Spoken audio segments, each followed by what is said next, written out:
Hello everybody and welcome back to another episode of Rosefrost. Now, I have something very interesting to show you guys.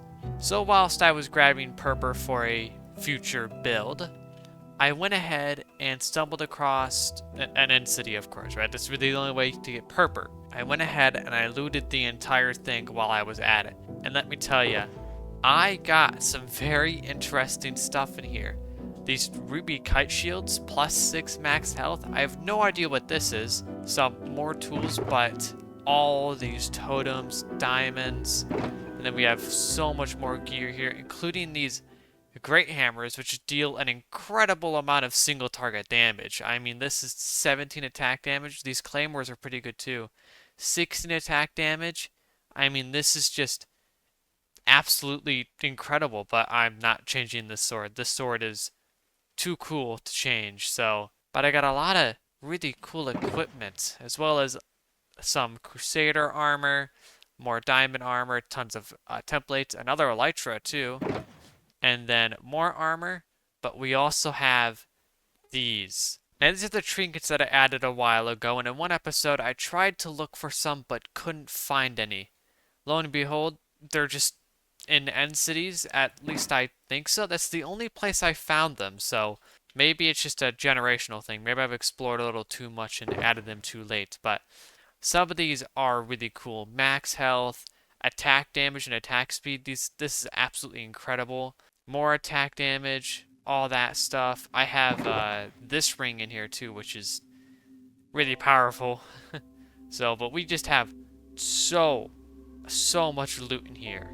Now, this is all very overpowered, to be honest with you. I mean, 12 max health plus 8 armor, that's a little busted. So, if I do end up wearing these, which honestly, I probably will. They're kind of cool. They're actually really cool.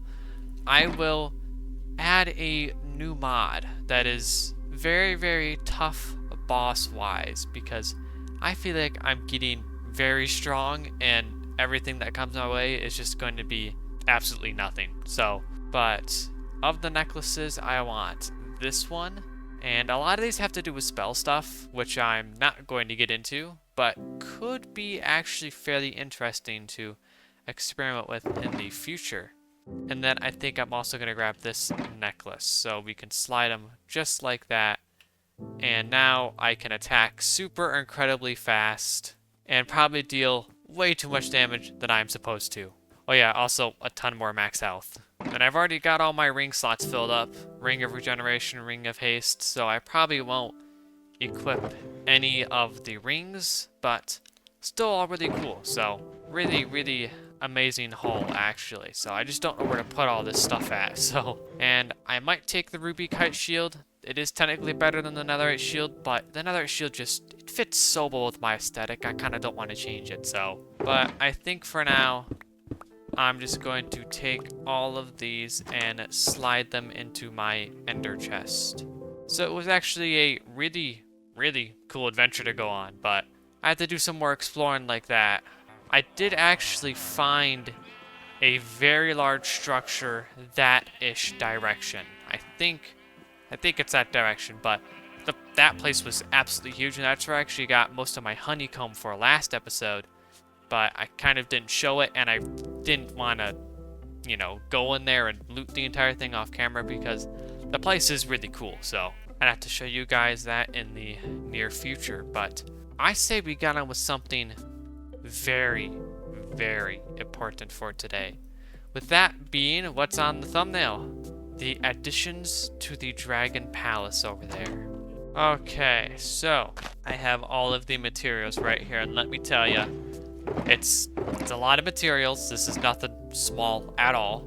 This is probably actually my biggest build I'm going to do so far in this entire series. So now there is actually one big thing that I need to do, and that I have just now realized actually.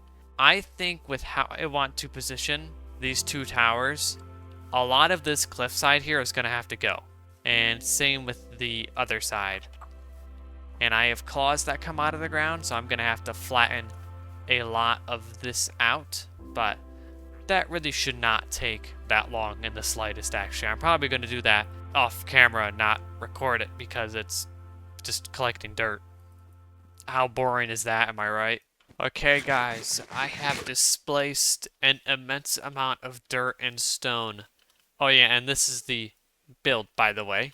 I was going to keep it a secret, but then I realized it's already in the thumbnail, so there's really no point to.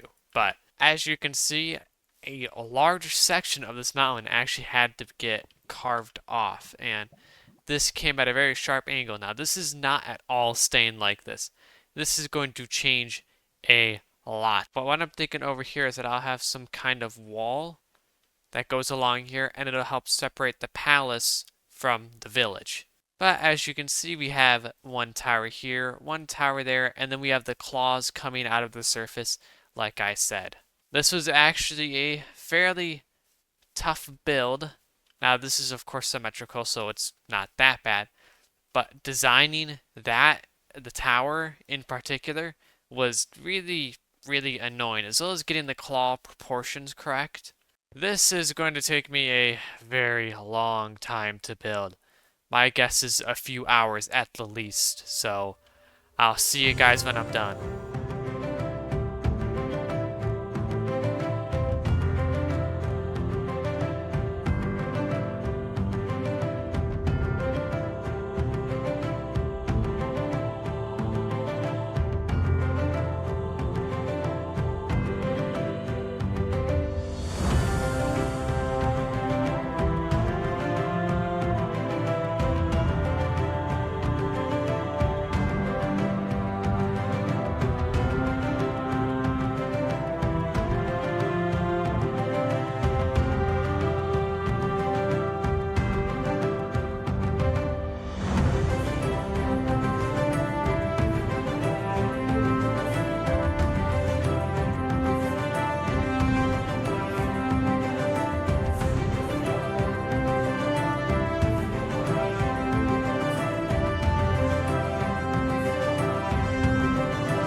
Alright, guys, it is done.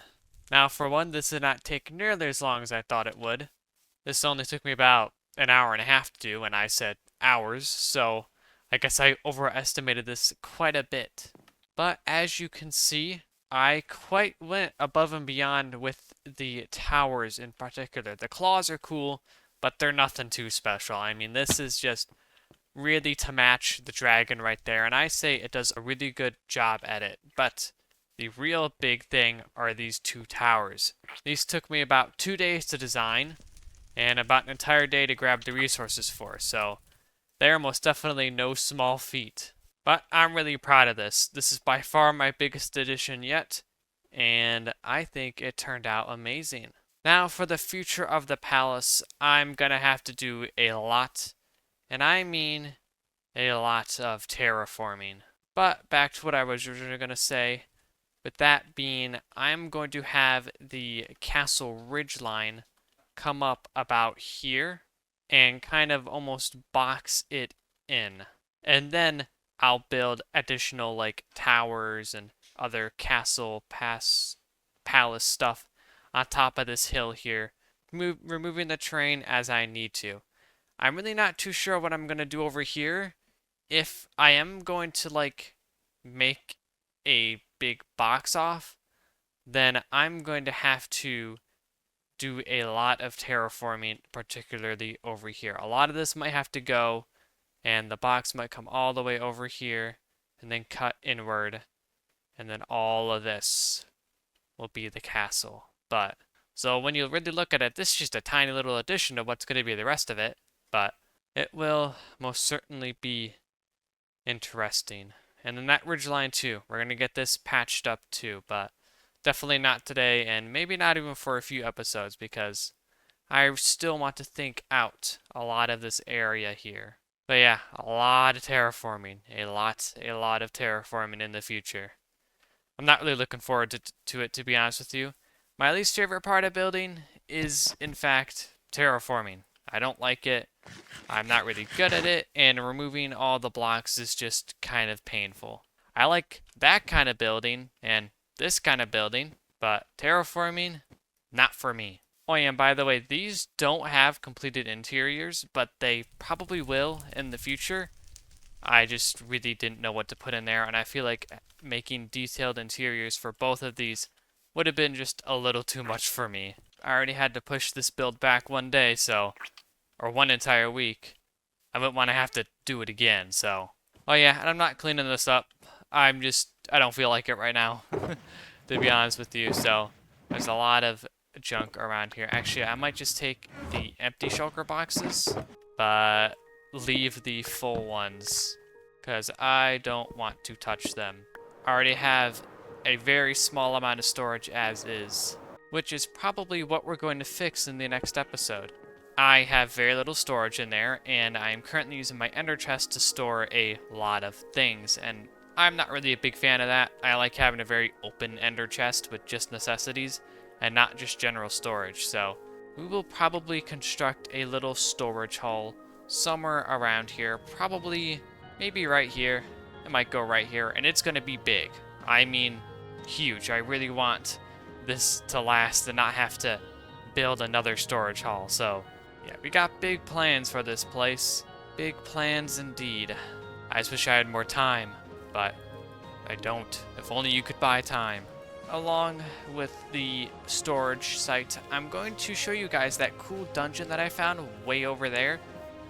Now, I remember it from when I used to play When Dungeons Arise. I was a big fan of that mod, and I technically still am, but this structure I think is one of the biggest, maybe the biggest in the entire mod pack, but I'm not too sure. But it's got a lot of loot in it that I'm just waiting to get my hands on, so yeah. And I also need to introduce those new bosses, that's right.